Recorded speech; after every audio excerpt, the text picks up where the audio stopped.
Esto es Reivindicando Derechos, un programa de CIMAC Radio donde tu voz es poder y eje de acción.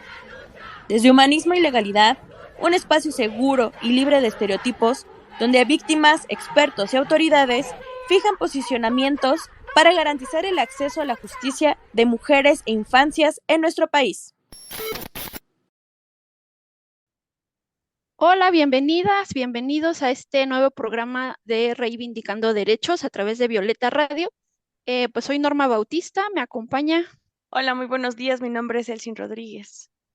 Pues hoy quisimos hacer una pequeña pausa de lo que habíamos estado haciendo en esta secuencia de programas, porque consideramos que era importante hablar de un tema que pues se está moviendo mucho en medios, hay muchas personas pues opinando al respecto y pues lo que hoy queríamos hacer era tratar de ejemplificar pues algunos conceptos y traer a colación pues estándares internacionales y demás para que entendamos y tengamos un poco más de claridad en relación a cuál es la diferencia entre la prisión preventiva y la prisión preventiva oficiosa. Entonces vamos a platicar un poco de estos conceptos para ir clarificando algunas nociones, porque, insisto, en varios espacios hemos visto pues mala información y yo creo que es importante tomar en consideración que si bien es cierto, el Estado tiene ciertas facultades, pues tampoco se pueden hacer violando derechos humanos, ¿no? Y desde aquí es donde vamos a estar platicando. Pero, Cel, ¿te parece si nos cuentas un poco sobre el panorama general de lo que vamos a estar platicando? Sí, pues mira, bien lo comentabas, ¿no? Hoy vamos a platicar sobre qué es la diferencia entre la prisión preventiva y la prisión preventiva oficiosa. Y estos temas pues son importantes y a su vez un poco de difícil, pues diferenciarlos, ¿no? El uno con el otro, porque es importante.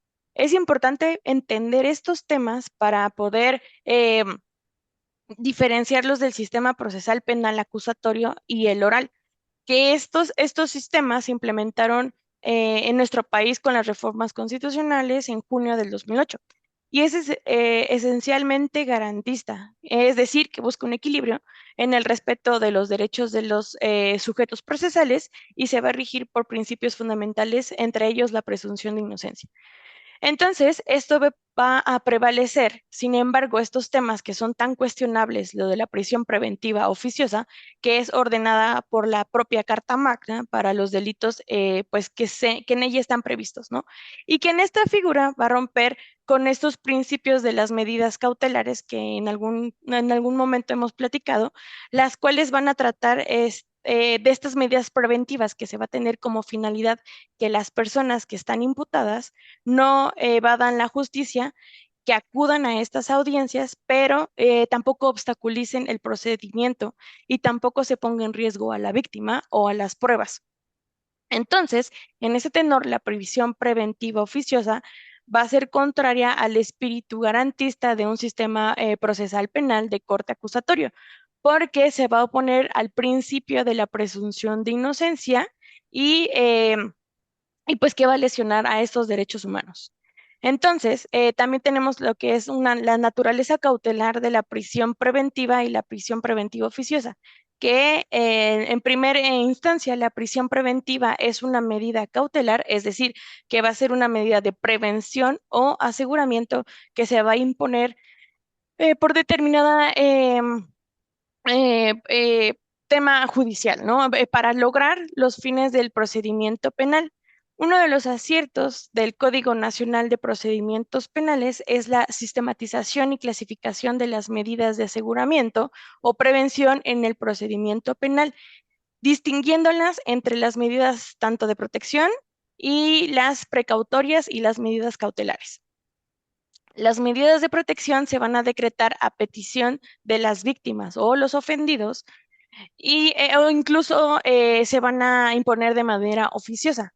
Cuando el Ministerio Público estime que el imputado representa un riesgo inminente contra la seguridad de la víctima o el ofendido, se van a aplicar estas medidas de protección. Por ejemplo, no se va a permitir que el agresor se acerque a la víctima o que el agresor salga del país y que va a tener esta custodia personal, la víctima va a tener esta custodia personal pues por seguridad, ¿no? Y Ujú, definitivamente se va a separar inmediatamente del domicilio. Esto se aplica mucho en los casos de violencia familiar, ¿no? Violencia doméstica. ujú, Las providencias precautorias son estas determinaciones que el juez de control va a imponer en la fase inicial de la investigación. Esto va a ser a petición de la víctima o el ofendido o que el Ministerio Público, con el propósito justo de garantizar esta reparación del daño, pues las solicite. Por ejemplo, en el embargo de bienes o en la inmovilización de cuentas o valores dentro del sistema financiero van a aplicar estas providencias precautorias. Las medidas cautelares, en su diferencia, se aplican en el procedimiento penal. Son estas medidas de aseguramiento que van a tener la finalidad de garantizar la comparecencia del imputado durante el proceso, asegurando que la investigación se desarrolle de forma adecuada, la víctima tenga una protección, los testigos, la comunidad también lo tengan, o sea, se formen parte de esta protección. Y por lo tanto, esta prisión preventiva y particularmente oficiosa, se van a aplicar estas medidas cautelares que son previstas justo en el Código Nacional de Procedimientos Penales. Em, en la prisión preventiva oficiosa o también conocida como prisión automática, es el recurso legal con el que se puede encarcelar a las personas inculpadas por un crimen grave de manera preventiva hasta que pues se resuelva la situación jurídica final. Por su lado, la prisión preventiva justificada es una medida cautelar en la que con una serie de ciertas evidencias se va a poder concluir que la libertad del imputado implicaría un riesgo para la procuración o impartición de justicia. Entonces, con estas pruebas van a definir si se queda o no.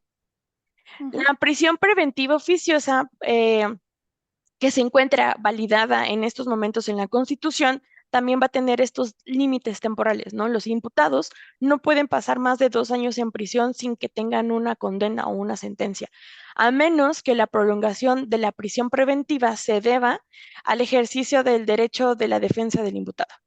Las personas que hayan sido puestas en esta modalidad y que en 2 años no haya recibido una sentencia serán puestas en libertad sin que esto implique la continuidad de su proceso o la aplicación de otras medidas cautelares. Es decir, que va a poder llevar este proceso fuera de reclusión por no tener un avance, ¿no? O una sentencia condenatoria.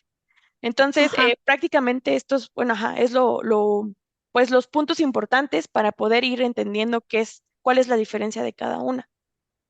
Ujú. Y mira, te cuento que antes de que nos vayamos al corte, tenemos poquito tiempo, hablemos un poquito de los antecedentes de la prisión preventiva, porque como bien lo has referido, es una medida cautelar que tiene un objetivo específico y bueno, más adelante abordaremos un poco más la prisión preventiva oficiosa, pues en nuestros diferentes ordenamientos jurídicos, pues empezaron a tener su regulación en cuanto a esta idea general de decir, bueno, una persona cometió un hecho delictivo, vamos a detenerla, ¿no?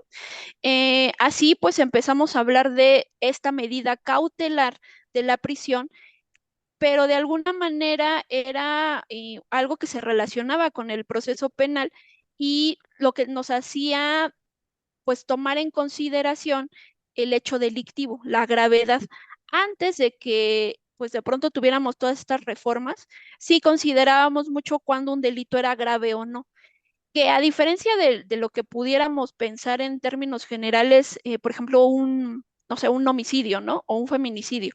Sí, ese es un delito grave, sí, pero para los términos penales, definir cuándo era un delito grave o no tenía que ver con otras cuestiones, no necesariamente con el impacto de ese delito, ¿no? Pero acá lo que queríamos ver un poco era, pues sí, que analizáramos el hecho delictivo y analizáramos la posibilidad de que el sujeto se diera a la fuga. Entonces lo que decíamos es, bueno, de manera cautelar, vamos a detener a la persona y de esta manera, pues podemos seguir con las investigaciones. Entonces, cuando hablamos de la prisión preventiva oficiosa, ahí sí estamos haciendo una valoración automática. Ahí no hacemos un análisis, pero eso lo vamos a explicar más adelante. Lo que sí es importante es que en un primer momento, en un primer criterio, teníamos que la prisión la determinábamos a partir del medio aritmético de la pena. Esto lo teníamos en nuestro artículo 20 constitucional, en su fracción primera, y ahí lo que teníamos que analizar era, ajá, Celsin fue detenida, ok, ¿por qué delito fue detenida? Por robo, ¿no? En los ejemplos que hemos estado dando, ok. Revisemos las calificativas que presuntivamente vamos a investigar a partir del robo de Celsin. Y desde ahí, si la pena superaba los 5 años en este análisis de media aritmética, que ahí teníamos que analizar el mínimo y el máximo, sumarlo y dividirlo entre dos, y si eso nos daba más de 5 años, entonces Celsin se tenía que quedar privada de la libertad durante el proceso, es decir, durante el tiempo que íbamos a continuar haciendo la investigación en un primer momento en el Ministerio Público y posteriormente llevando el proceso en un órgano jurisdiccional.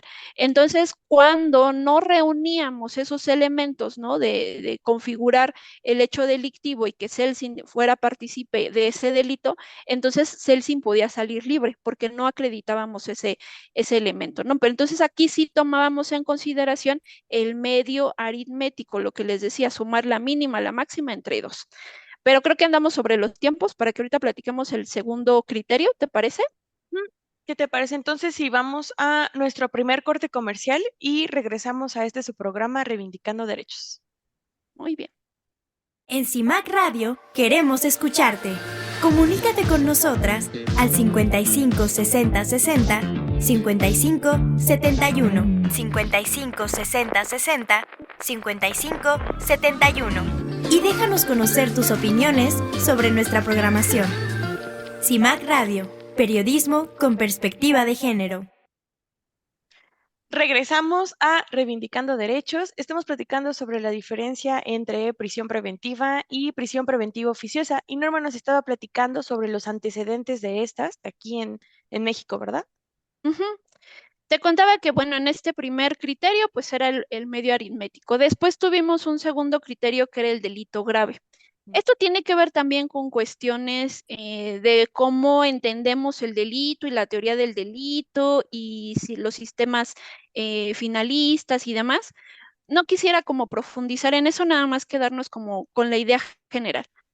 Cuando hablábamos de delitos graves, acá empezamos a tener un catálogo. Esto se iba primero a que, pues dentro de los ordenamientos jurídicos, tanto a nivel federal como a nivel local, pudiéramos establecer cuáles eran los delitos que considerábamos graves. Y aquí sí ya entraba una parte, sí, la cuestión del medio aritmético, pero entraba más acá la concepción social de qué delitos íbamos a considerar graves. Y entonces los íbamos, pues de alguna manera, estipulando en el Código Federal de Procedimientos Penales, o los poníamos en nuestros códigos penales, ¿no? En el Estado de México, en la Ciudad de México y demás. Entonces íbamos a tener un apartado específico en donde íbamos a señalar por delitos graves serán, y ya vamos haciendo nuestro listado. Eso nos decía que cuando teníamos un hecho delictivo que íbamos a investigar a partir de ese listado, entonces ahí sí aplicábamos la prisión preventiva, ¿no? Era como de cajón, ¿no? Ah, bueno, ya cayó en este supuesto, pues entonces, o en esta figura delictiva, y entonces era cuando se aplicaba pues este catálogo para, pues, fijar la prisión. Y después, ya cuando tenemos este tercer criterio, ¿no? En donde nuestra constitución como máximo ordenamiento, pues se incorpora a la prisión preventiva oficiosa. Esta prisión, a diferencia de lo que vamos a hablar más adelante de los estándares internacionales, lo que nos decía era, sí o sí, cuando tengamos este tipo de delitos es cuando vamos a aplicar la prisión preventiva oficiosa. Pero esto tiene mucha relación con también el cambio del modelo que teníamos, el modelo tradicional y ahora los juicios orales, porque entonces había un momento muy particular en donde se hacía un análisis en relación a la medida cautelar. Es decir, había este momento de la investigación inicial en donde, seguimos con el ejemplo, Celsin es detenida por un robo. Entonces vamos a analizar en un primer momento en el Ministerio Público si se reúnen pues no sé si estamos hablando de un delito en flagrancia, sí se reúnen los requisitos para detener a Celsin, ¿no? Entonces vamos a revisar en este primer momento si cumplimos con todo lo que la propia Constitución nos ha señalado. Y después vamos a pasar a la etapa de imputarle el delito a Celsin ante un juez de control. Además de todos los elementos que nos piden revisar dentro de este procedimiento, en esta pequeña audiencia, que es la audiencia inicial, también se iba a hacer una valoración de la medida cautelar. Pero cuando estamos frente a una prisión preventiva oficiosa, no hay una obligación de hacer un debate respecto a si Celsin puede o no quedarse privada de la libertad, sino acá es, bueno, Celsin cometió algunos de los delitos que están dentro del catálogo de la prisión preventiva oficiosa, sí. Entonces, en automático decíamos, bueno, Celsin se queda. A diferencia de la prisión preventiva, digamos como la normal, porque ahí sí vamos a tener que hacer un análisis en relación a, bueno, pero Celsin pone el riesgo el proceso, Celsin se puede dar a la fuga, Celsin puede poner en riesgo a las víctimas, eso es nuestro principal objetivo de análisis. Y cuando nosotros llevamos a cabo una audiencia en donde tenemos prisión preventiva oficiosa, no se lleva a cabo ese análisis, es automática. Por eso nos dicen que es como, pues muchas de las críticas van en ese sentido de decir, pero es que ni siquiera entramos a debate, no, porque viene en ese catálogo. Entonces, cuando tenemos esas reformas, pues la prisión preventiva oficiosa se queda en el artículo 19 constitucional y pues ahí empezamos a definir entonces qué delitos íbamos a poner. Y ha pasado por diferentes etapas, ¿eh? Pues se nació con un catálogo, pues digamos, pequeño y conforme se fue, pues de alguna manera tomando ciertas medidas legislativas y respondiendo de pronto al clamor de las exigencias de la ciudadanía, pues este catálogo se fue ampliando. Sin embargo, sabes, esto es lo que ha generado de pronto, pues un poco desde la materia de los derechos humanos, evidentemente, esta cuestión de decir, bueno, ¿estamos protegiendo derechos humanos o estamos haciendo una lucha contra la delincuencia? Y recordemos que no necesariamente los legisladores tienen todo este bagaje de prevención en cuanto a la imposición de medidas, ¿no? De esta naturaleza que tienen que ver con la seguridad pública, porque de pronto se fueron a cuestiones que de alguna manera pues no lo quiero poner tal cual, pero es así, ¿no? Como, bueno, hoy a la ciudadanía le preocupa los robos, entonces vamos a subir el robo como un delito que merezca prisión preventiva oficiosa. ¿Eso resuelve los problemas de seguridad? Lo vamos a cuestionar más adelante. Pero de alguna manera, hacia la ciudadanía, algunos legisladores o algunos detentadores del poder dijeron, bueno, pues eso es lo que va a solucionar los problemas. Y entonces, desde alguna visión, para, no sé, contemplar, ¿no? Cómo podíamos generar esta tranquilidad social y cómo de alguna forma podíamos demostrarle a la ciudadanía que se estaba trabajando, pues entonces se aumentaban el catálogo de delitos a la prisión preventiva oficiosa. Hoy día, te cuento que tenemos ya un catálogo bastante amplio, ¿no? Aquí, dentro de delitos que merecen prisión preventiva oficiosa, tenemos abuso o violencia sexual contra menores, delincuencia organizada, homicidio doloso, feminicidio, violación, secuestro, trata de personas, robo de casa-habitación, uso de programas sociales con fines electorales, corrupción tratándose de los delitos de enriquecimiento ilícito y ejercicio abusivo de funciones, robo al transporte de carga en cualquiera de sus modalidades, delitos en materia de hidrocarburos, petrolíferos o petroquímicos, delitos en materia de desaparición forzada de personas y desaparición cometida por particulares, delitos cometidos con medios violentos con armas y explosivos, delitos en materia de armas de fuego y explosivos de uso exclusivo del ejército, la armada y la fuerza aérea, así como delitos graves que determine la ley en contra de la seguridad de la nación, el libre desarrollo de la personalidad y la salud. Entonces, lo que vemos acá es que fuimos ampliando ese catálogo y Hace un tiempo, mientras nosotras estábamos llevando la investigación de un delito de feminicidio, se dio esta incorporación de la prisión preventiva oficiosa del feminicidio. Y de pronto algunos colectivos estaban muy a favor de que se incorporara esta figura dentro de la prisión preventiva oficiosa.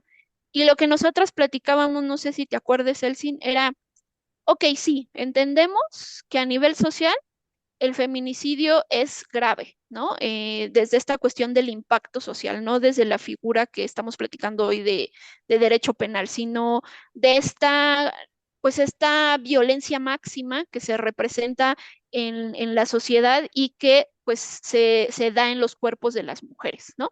Y que es como la culminación de estas violencias.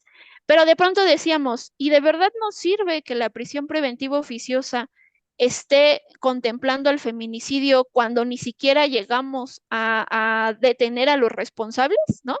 Entonces, como que lo que nosotras decíamos era cómo de pronto los detentadores de poder nos quieren engañar diciendo que ahora vamos a ser más, pues que nos va a importar más este fenómeno y por eso lo incorporamos a la prisión preventiva oficiosa, cuando ni siquiera puedes hacer una investigación con perspectiva de género y que eso lleve a detener a responsables, ¿no? Porque eso de hablar de la detención del sujeto, hay casos, y lo sabemos nosotras, Elsin, de una investigación que llevamos 4 o 5 años, ¿no? Y entonces, ¿de qué nos sirve que tengamos una prisión preventiva oficiosa en este delito cuando no estamos haciendo lo conducente para detener a las personas? Esa era nuestra crítica en ese momento. No nada más era decir, no, no la queremos como prisión preventiva oficiosa, sino más bien todo el trasfondo que traía y que aquellos detentadores de poder creían que solamente subiéndolo a este catálogo, pues se nos iban a acabar los problemas, cuando en realidad no es así, porque si el fenómeno es que subiéndolo dentro de la prisión o incorporándolo en el catálogo se iban a reducir los feminicidios, pues esto no es tal, ¿no? Aun cuando las estadísticas nos están ofreciendo indicadores a la baja. Sin embargo, esto no quiere decir que el problema de la violencia contra las mujeres ha disminuido, porque han disminuido en mayor medida, sí, o en pequeñas cifras los feminicidios, pero han aumentado los homicidios dolosos, han aumentado las lesiones, ¿no? Entonces, pues de pronto no podemos decir que estamos acabando con este fenómeno cuando no estamos midiendo bien y que además también hubo una parte de pues sesgo en las estadísticas oficiales, porque pues también se quitaron ciertos indicadores. Entonces, decir nada más por el simple conteo que están disminuyendo feminicidios, el fenómeno lo estamos viendo pues, un poco distorsionado, ¿no? Pero andamos sobre los tiempos, Elsin. ¿Te parece si hacemos una pequeña pausa? Sí, entonces vamos a nuestro segundo corte comercial y regresamos a Reivindicando Derechos. Muy bien. En CIMAC Radio queremos escucharte. Comunícate con nosotras al 55 60 60 55 71 55 60 60 55 71 y déjanos conocer tus opiniones sobre nuestra programación. CIMAC Radio, periodismo con perspectiva de género. Regresamos a Reivindicando Derechos. Estamos platicando sobre la diferencia entre la prisión preventiva y la prisión preventiva oficiosa. Y Norma nos sigue platicando un poco de este tema tan importante que ha surgido. Pues bueno, ya nada más quedaría decir dentro de estos antecedentes que en la prisión preventiva, que podríamos considerar como justificada, o la no oficiosa, bueno, aquí lo que necesitamos es que pues surja de una petición del Ministerio Público, de la víctima o del ofendido, y acá pues va a proceder, evidentemente, cuando otras medidas cautelares pues no sean suficientes para lograr estos objetivos de los que habíamos platicado. Entonces, de alguna manera, pues está lo que te decía y lo que les platicaba al auditorio es si necesitamos hacer un análisis dentro de las audiencias para decir por qué es necesario que Celsin se quede detenida durante la etapa que vamos a seguir, tanto la investigación complementaria como ya dentro del juicio oral, por qué necesitamos que Celsin se quede detenida. Ahí sí va a haber una justificación. Pero también quisiera platicarles ¿De dónde surgen todos estos estándares internacionales de la prisión preventiva? Y que de alguna manera son los elementos que tenemos que tomar en consideración cuando hacemos la valoración de si es necesaria o no la prisión. Obviamente aquí se habla de prisión preventiva. Aquí en el estándar internacional no se habla de la oficiosa, pero ahorita les voy a explicar por qué. Bueno, en un primera instancia, pues es importante mencionar que la Corte Interamericana de Derechos Humanos ha dicho que si bien es cierto, el Estado tiene obligación de garantizar tanto la seguridad como mantener el orden público en su territorio, pues esto no lo puede hacer de manera pues indiscriminada, ¿no? Porque pues sí, parte de esta lucha contra la delincuencia, pues necesitamos atender la criminalidad y sí se puede restringir o privar de la libertad a las personas. O sea, el propio ente internacional dice, sí, sí es posible, pero no se puede hacer de manera ilimitada. Entonces, sí tenemos que tomar en consideración, o se debe tomar en consideración, la gravedad de ciertas acciones, la culpabilidad de los presuntos autores, pero esto sin trastocar los derechos humanos, como por ejemplo la presunción de inocencia, la libertad personal, el debido proceso, y por eso es que necesitamos analizar todos estos estándares porque de lo contrario estaríamos frente a actuaciones del Estado que caigan en arbitrariedades porque podríamos tener detenciones ilegales o detenciones arbitrarias. Cuando hablamos de una detención arbitraria, que esto es muy importante, porque esto es lo que se liga con la prisión preventiva oficiosa y que en su momento ya nos llamaron la atención desde el espacio internacional. Tenemos una detención arbitraria porque aun cuando se tomen ciertas medidas que estén consideradas como legales, esto es la clave de determinar esto, pueden estar violentando derechos fundamentales. Entonces, para que una medida cautelar no caiga en la arbitrariedad y no afecte la presunción de inocencia, deberá de tomar en consideración estos elementos. Primero, que se compruebe la existencia material de un hecho delictivo y la vinculación de la persona procesada en ese hecho. Es decir, necesitamos tener elementos fundamentales o básicos para considerar que ese delito o que esa conducta más bien está considerada dentro de nuestros catálogos de delitos, ¿no? Y además necesitamos tener la relación de que la persona cometió esa presunta comisión delictiva. Entonces, es en el ejemplo que estamos poniendo, saber que lo que hizo Celsin está dentro de un delito y que Celsin participó en el mismo. Esa sería la de los primeros elementos. Pero también necesitamos tomar en consideración que la medida cumpla un test o cumpla diferentes elementos. Primero, el test de proporcionalidad, es decir, que la medida es legítima, que yo puedo como Estado imponer esa medida a partir de la comisión delictiva que sea, pues sí, se ha presentado. También necesitamos que sea idónea para cumplir el fin que se persigue. En el ejemplo que estábamos dando o en el contexto general, pues que no se diera la fuga Celsin, que no se pusiera en peligro el proceso, que no se pusieran en peligro las pruebas ni los testigos.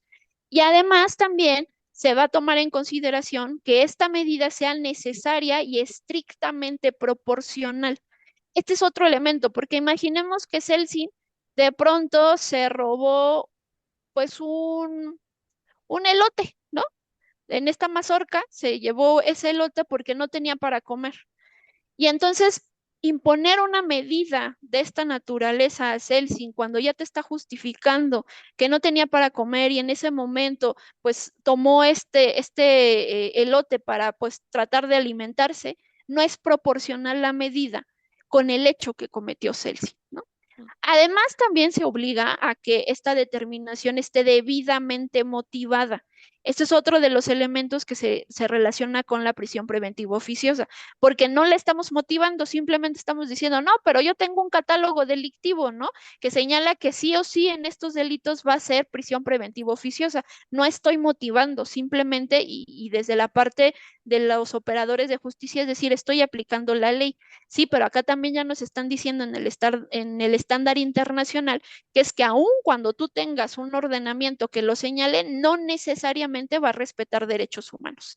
Y además también lo que nos dice es que este tipo de pues medidas cautelares tienen que estar contempladas en los ordenamientos jurídicos del Estado y otra cosa, pues que sean aplicados de manera efectiva y de buena fe por parte de los operadores. Y esto es otro de los elementos claves, ¿no? De buena fe. Por eso no puedes tener medidas arbitrarias. Y pues también otro de los estándares que nos señala en el ámbito internacional es que la privación de la libertad de una persona debe de ser excepcional. Entonces, la libertad, mientras de alguna manera se resuelva qué tanto soy responsable penalmente, debe de ser la regla. Es decir, la regla es que las personas estén libres y la excepción es que estén privadas de la libertad. Y eso es lo que a veces socialmente es lo que genera ruido, ¿no? Porque entonces dicen, no, esta persona cometió el hecho delictivo, tiene que estar en la cárcel. Sí, pero entonces ahí es donde estamos violando la presunción de inocencia. Y con este, por eso es lo que tú hablabas en un inicio, de que estamos en un modelo garantista. No estamos diciendo que las personas no van a ser investigadas por el proceso. Lo que estamos diciendo es que no podemos detener a las personas mientras investigamos y que solamente en ciertos contextos, por ciertos elementos, entonces sí los podemos privar de la libertad. Entonces acá, pues obliga a que hagamos un análisis sobre la viabilidad de la restricción de la libertad, pero a la luz de todos estos estándares y estos instrumentos internacionales. Y entonces cuando hacemos esta revisión, pues revisamos si la finalidad de la medida que privan o restringen la libertad, pues son compatibles con los estándares internacionales. ¿Por qué? Porque se supone que yo como Estado, pues me obligué a respetar derechos humanos y a través de los diferentes instrumentos internacionales, y lo que no puedo hacer es decir, bueno, ya firmé tal instrumento internacional, pero pues yo acá en el Estado mexicano medio hago mis adaptaciones y entonces vulnero lo que el propio tratado internacional al que yo me adherí, pues no lo cumplo, ¿no? De alguna manera. Entonces también lo que nos dicen es que las medidas tienen que ser idóneas para el fin perseguido, que sean absolutamente indispensables para esos fines, que no existan medidas, pues sí, menos gravosas respecto al derecho intervenido en aquellas que pues de pronto sean más idóneas. Es decir, si yo voy a tener un catálogo más amplio, pues entonces voy a analizar si dentro de ese catálogo puedo imponerle alguna otra medida cautelar para no llegar a la prisión preventiva, ¿no? Y esto que también mencionábamos, que sean estrictamente proporcionales con el hecho cometido. Y entonces, si lo analizamos en términos prácticos, ¿qué tomamos en consideración si ya lo quisiéramos como resumir, ¿no? ¿Qué debemos de tomar en consideración para determinar si es necesaria la medida que es la privación de la libertad como medida cautelar? Entonces, lo que nos dicen es que, insisto, para resumir, que existan indicios suficientes para suponer razonablemente, es decir, no conjeturas, no intuiciones abstractas, que ocurrió ese hecho delictivo y que que la persona participó en él. Es decir, esto que te decía, ¿no? El Estado no debe detener para luego investigar. Es investigo y entonces si hay ciertos elementos que configuran tanto el hecho delictivo como la participación, entonces analizo si es viable tener detenida o proceder a la privación de la libertad de una persona. Pero esto que te digo, que sean suposiciones razonables, también tiene mucho sentido, porque entonces si no, estaríamos diciendo, bueno, pero es que yo creo que medio se configura el hecho delictivo y entonces lo voy a detener. Por eso es que también se han hecho pronunciamientos, por ejemplo, en los temas del arraigo, que digo, ahora ya lo tenemos más limitado y te platicaré y les platicaré más adelante dos sentencias importantes de la Corte Interamericana donde también han hecho pronunciamientos en esto, pero de alguna manera era esta figura, ¿no? De, bueno, no sabemos muy bien qué hiciste, él, ¿no? Pero mientras te vamos a tener en arraigo en un hotel en donde, pues de pronto ahí, digo, ahora ya se regula más esto y hay centros específicos para el arraigo, pero que de alguna manera dijéramos, mientras sabemos qué es lo que hiciste, Celsi, porque no sabemos ni qué delito, ni si participaste, te vamos a tener detenida. Pero eso ni siquiera es prisión, ¿no? Es un arraigo. Sí, pero me estás deteniendo en lo que estás recabando insumos, entonces eso sí es indebido. Entonces, desde acá, pues en estos resúmenes que estamos haciendo, pues la prisión preventiva sí es una medida cautelar, pero también hay que distinguirla que es cautelar para proteger.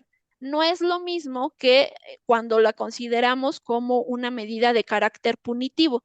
Ah, bueno, te voy a castigar porque cometiste el hecho delictivo. No, pues eso es hasta la sentencia. Antes no me puedes detener simplemente por pensando que ese es el castigo. Y esto es lo que les mencionaba, que de pronto a nivel social tenemos esa concepción. No, la prisión preventiva no es un castigo, es una medida cautelar solamente para proteger todo lo que viene en el proceso. Y por eso no podemos tenerla como un elemento que nos va a ayudar para fines preventivos, ya sea generales o especiales. Además, como decíamos, tiene objetivos muy particulares, que no se nos fugue la persona, que no se ponga en peligro el procedimiento. Y esto, Celsin, también es otro elemento importante, porque el riesgo no se presume. Es decir, no podemos decir, bueno, es que yo creo que Celsin, pues se ve ahí como medio malandra y seguramente se nos va a dar a la fuga. No, no es algo que yo simplemente viendo a Celsin lo puedo determinar. Se deben de verificarse a través de elementos objetivos y atendiendo el caso concreto. Probablemente Celsi en su contexto se podría dar a la fuga, pero si a mí me detienen, probablemente en mi contexto no. Entonces no nos pueden aplicar la misma regla y cada caso particular implicará hacer un análisis específico. Además, también tendrá que analizarse, pues, algunas otras medidas que no sean tan invasivas y que de alguna manera podamos optar por ellas. Tenemos un catálogo enorme, la prisión preventiva justificada es la última de esos catálogos. Entonces hay que analizar en el caso concreto cuál nos podría servir para el objetivo o el fin del procedimiento. Y además también, pues entender que sí hay límites, perdón, temporales. Esto nos van fijado, ya tú no lo señalabas, hay una duración específica y aparte, para analizar si de pronto es necesario que Celsin se siga quedando cuando ya pasamos otra etapa del proceso penal, se vale hacer una nueva valoración y a lo mejor en un primer momento sí era necesario que Celsin se quedara privada de la libertad, pero ya pasamos ciertas etapas, ya han cambiado las circunstancias y podemos hacer una valoración. Y entonces a lo mejor en esta otra etapa, Celsin puede estar libre con alguna otra medida cautelar. Entonces, sí es necesario pues entender que de pronto hay que hacer una revisión tanto de las causas como de la necesidad y también de la proporcionalidad de la medida. Y en estos contextos, pues sí validar que pues las personas estén libres cuando hemos superado los tiempos, ¿no? Porque a veces, y lo hemos visto en otros casos, se hace una revisión de la medida cautelar y los órganos jurisdiccionales, que es de pronto donde se hace esta valoración, pues terminan diciendo, no, no, no, es que Celicin se tiene que seguir quedando en prisión porque ella interpuso ciertos procedimientos o porque hay otras personas detenidas o porque el asunto es muy complejo. Sí, pero no le puedes imponer la carga a Celsin cuando ya lleva 17, 18, 20 años en prisión preventiva y no le ha resuelto su situación jurídica. Por más que ella haya hecho valer diferentes recursos, pues el incumplimiento de pues, agilizar los procedimientos, pues es del Estado, ¿no? No de Celsin, porque entonces es, pues mira, mientras tú sigas ofreciendo más y más pruebas, te vas a seguir en prisión preventiva. Bueno, pero esto lo estoy haciendo justo para demostrar que no fui, ¿no? Tal vez. Entonces, esa carga no se me puede imponer a mí. Entonces, por eso se permite que se pueda valorar de pronto esta necesidad o estas causas o esta proporcionalidad. Y Entonces, yo a tengo grandes rasgos, una sí, sí, sí, dudita. Por sí. ejemplo, ahorita que estabas mencionando de los años, ¿no? En prisión preventiva y que no le han resuelto. En caso de que quedara absuelto o que no se le justificara ese delito, ¿ese tiempo se le repara? ¿O ya es así como de, pues lo siento, ¿no? Es que no teníamos muchas pruebas. Hay un procedimiento específico en donde si tú resultas después de estos 17 años inocente, Ujú. sí hay un procedimiento en donde puedes de alguna manera exigirle al Estado que sí te haga una reparación. Cuando sales responsable, estuviste 17 años y pensemos que la sanción que te dan es de 17, 6 meses.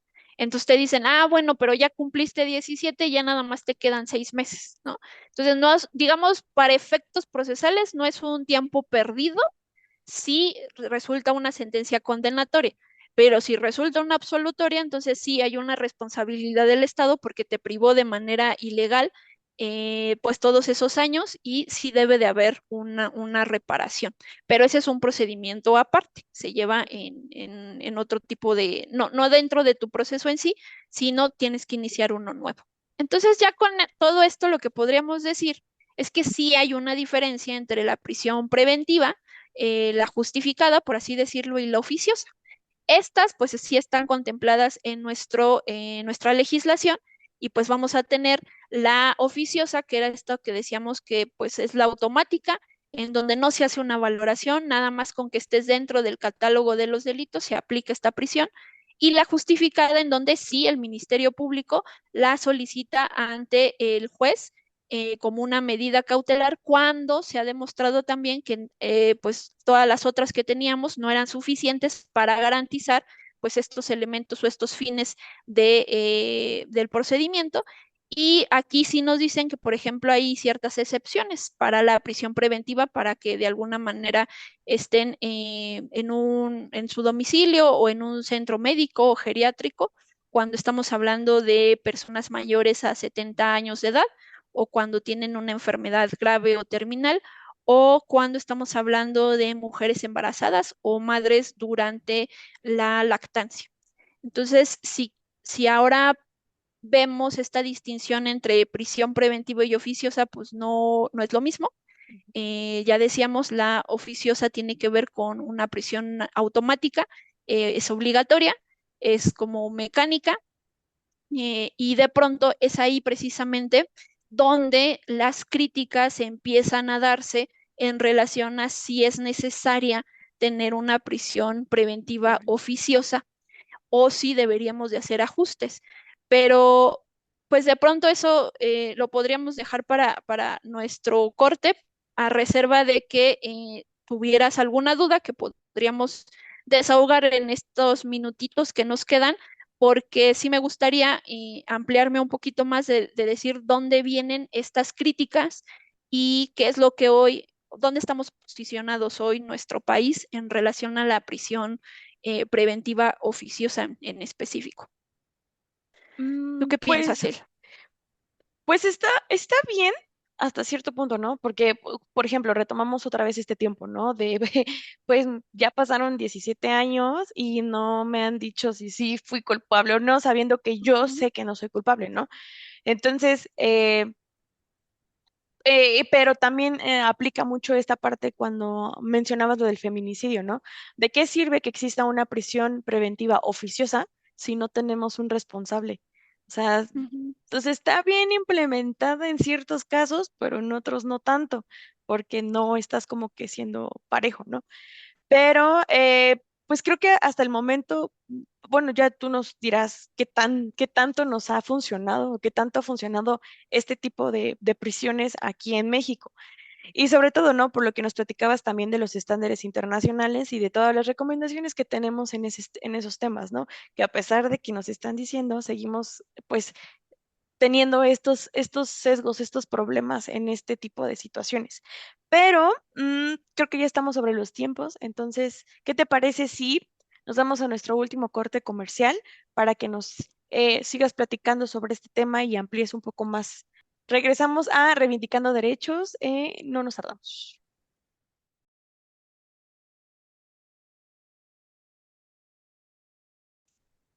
Regresamos a este su programa, Reivindicando Derechos. Estamos platicando sobre las diferencias entre la prisión preventiva y la prisión preventiva oficiosa. Y no, sí tengo una pregunta. Ujú. ¿Por qué está en debate coyuntural en México esto, lo de la prisión preventiva oficiosa? Pues mira, a reserva de estas cuestiones sociales, ¿no? En donde pues todavía tenemos estos resquicios del modelo tradicional en donde decíamos, bueno, si una persona cometió un hecho delictivo, sí que se vaya a la cárcel y que allá esté detenido hasta que investiguemos. Todavía lo seguimos teniendo aun cuando la reforma del 2008 para modificar todo este sistema de justicia, pues ya se implementó y hoy día está operando, ¿no? Aún así seguimos con esas ideas. Pero esto empezó a surgir porque cuando se hace toda esta ingeniería, ¿no? De los modelos acusatorios, nosotros tuvimos digamos, una etapa muy sui generis, a diferencia de lo que habíamos visto en América Latina, de cómo incorporar el sistema acusatorio. Y entonces nosotros incorporamos la audiencia inicial. Ahí es donde se hace una primera valoración de las medidas cautelares. Y como no queríamos de alguna forma soltar muchas cosas de lo que ya traíamos atrás, pues dejamos esta pequeña mini audiencia para determinar diferentes elementos, entre ellos si las personas se quedaban o se iban, ¿no? Aun cuando tuviéramos esta cuestión de la prisión preventiva. Pero lo que pasó acá y por qué está esto surgiendo más a debate tiene que ver con dos sentencias de la Corte Interamericana. Una que es el caso García Rodríguez y otros contra México, es una sentencia del 25 de enero del 2023. Y una anterior, el caso Sonpaxtle, Tecpile y otros contra México, es una sentencia del 7 de noviembre del 2022. En estas dos sentencias, la Corte Interamericana de Derechos Humanos nos dijo al Estado mexicano que cuando tenemos la prisión preventiva oficiosa, estábamos violentando los tratados internacionales y en particular estábamos atentando contra la presunción de inocencia, estábamos atentando contra los principios de igualdad y no discriminación. Como estas sentencias pues son vinculantes para el Estado mexicano, obligó a que diferentes entes empezaran a hacer pronunciamientos, entre ellos la Suprema Corte de Justicia de la Nación, que pues también está haciendo una revisión en cuanto a si es constitucional la prisión preventiva oficiosa en ciertos delitos que pues ya los habíamos platicado, vienen contemplados tanto en el Código Nacional de Procedimientos Penales, en la Constitución y demás. Lo que sí hemos visto, a reserva de lo que pues hoy tenemos, ¿no? En estas dos sentencias, es que imponer la prisión como una medida cautelar no necesariamente resuelve los problemas de seguridad, que es lo que de alguna manera ha sido la bandera para decir, claro, necesitamos tener prisión preventiva oficiosa porque si no, ¿cómo vamos a combatir la criminalidad? Sí, pero la criminalidad, ya lo hemos platicado en otros programas, se combate de otras y múltiples maneras, no nada más fijando los catálogos para tener a las personas privadas de la libertad. Y entonces el pronunciamiento que hizo la Corte Interamericana en relación a todo esto, es decir, sí, el Estado mexicano está violentando los derechos humanos porque no está pues imponiendo medidas de manera correcta. Y sabes, antes de esta determinación había una contradicción de tesis que en su momento, y ya esa si quieren después podemos hablar más a profundidad en otro programa, porque esa era una de pues sí, un elemento más que tenía el Estado para hacer un análisis en relación a qué valía más, si lo que venía en la Constitución o lo que venían en los tratados internacionales. Y entonces yo te preguntaría, Celsi, ¿no? Y estas son de las preguntas que hacemos cuando damos clases, ¿no? ¿Qué vale más?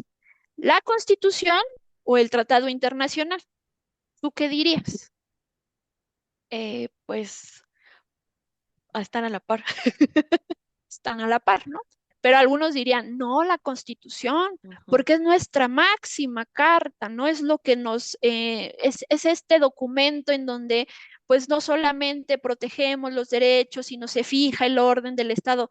Ajá, pero entonces te volvería a preguntar, ¿y una Constitución puede violar derechos humanos? Sí, sí puede, no debería, pero sí puede.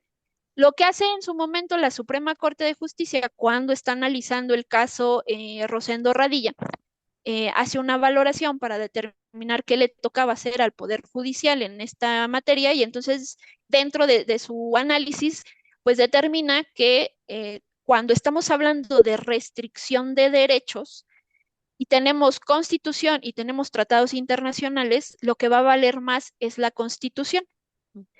Y entonces los derechohumaneros decíamos, pero ¿cómo va a ser posible que haga una interpretación de esa naturaleza? Si se supone que los instrumentos internacionales son más amplios y Ujú. protegen más los derechos humanos.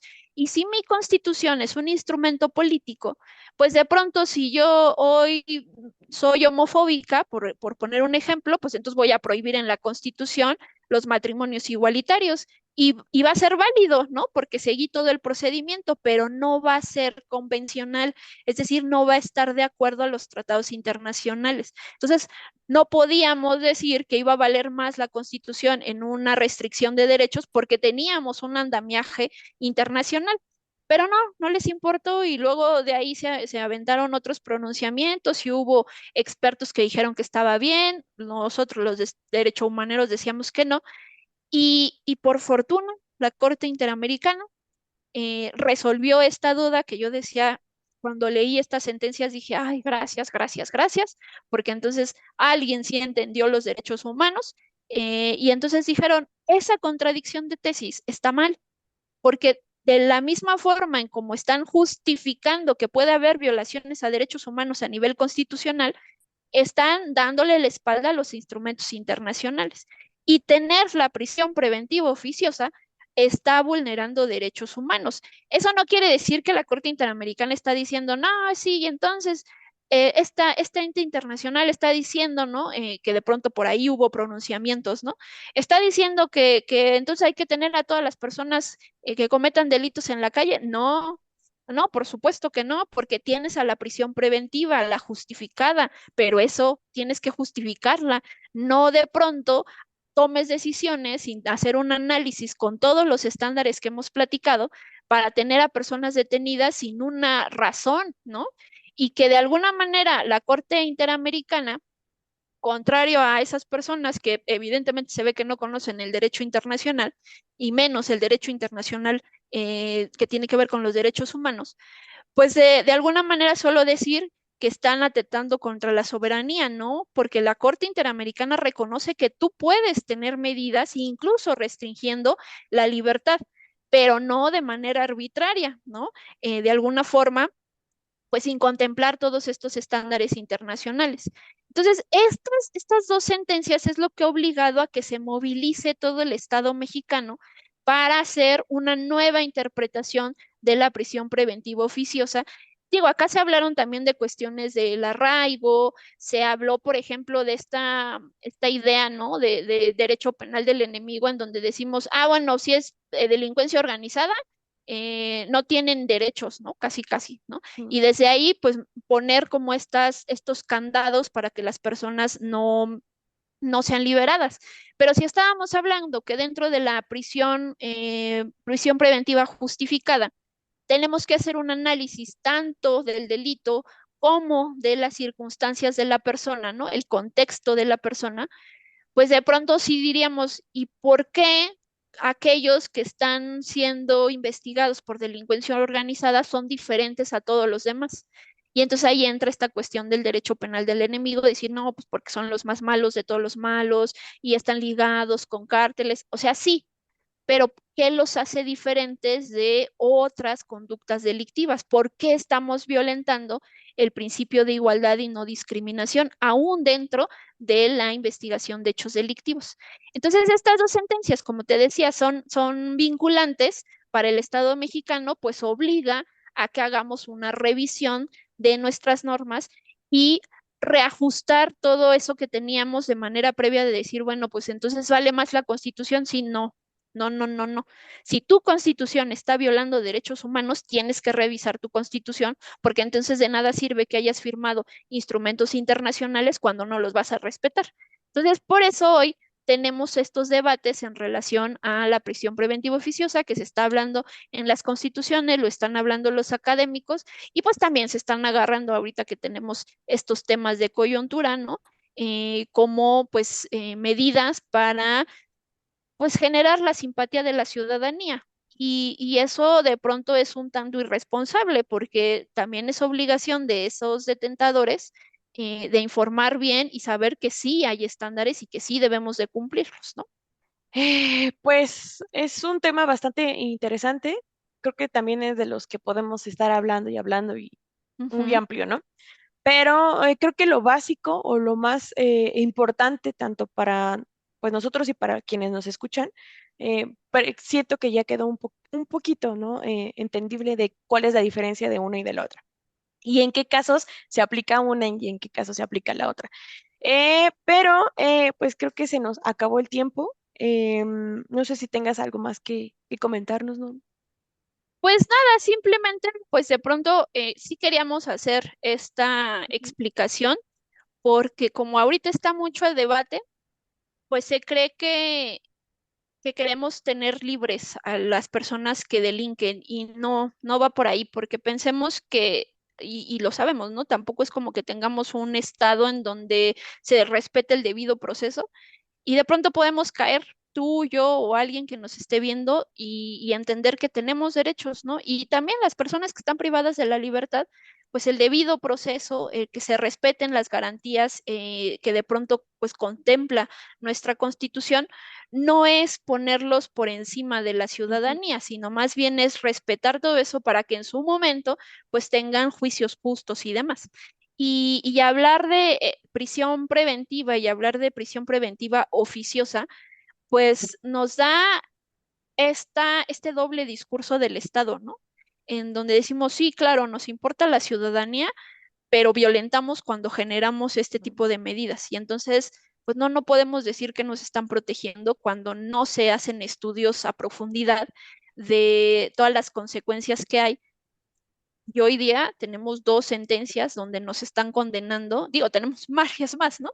Pero Ujú. en esta materia tenemos dos en específico en donde nos están diciendo que no estamos haciendo las cosas bien y tenemos que reajustar todos nuestros procedimientos para, pues, atender nuestros propios compromisos internacionales, que de pronto es eso, ¿no? Pues no, no vale que firmes un instrumento internacional si no lo vas a respetar. Y estamos hablando, cuando hacemos todo este respeto, de un Estado democrático de derecho que le va a preocupar su ciudadanía, no nada más de pronto pues atender los temas que nos causan escozor y parecer o demostrarles que estamos atendiéndolo cuando no lo estamos haciendo de manera correcta, ¿no? Entonces, Ujú. pues queríamos traer esta información para que pues nuestro auditorio supiera estas diferencias y pues no nos tomaran el pelo de decir que se está trabajando cuando en realidad lo único que estamos haciendo es vulnerando derechos y en algún momento podemos ser nosotras o la ciudadanía pues las que sean afectados, ¿no? Así es, tienes toda la razón. Entonces, pues esperamos que este programa les haya gustado, les haya interesado y si tienen dudas, nos las pueden hacer llegar y sobre ello podemos seguir haciendo programas para ustedes. Entonces, Norma, Muy bien. sin más, te agradezco por habernos ampliado un poco el panorama de estos temas y pues nada, nos vemos la siguiente semana. Muy bien. Bye bye, nos vemos. Bye. Esto es Reivindicando Derechos, un programa de CIMAC Radio donde tu voz es poder y eje de acción. Desde humanismo y legalidad, un espacio seguro y libre de estereotipos, donde víctimas, expertos y autoridades fijan posicionamientos para garantizar el acceso a la justicia de mujeres e infancias en nuestro país.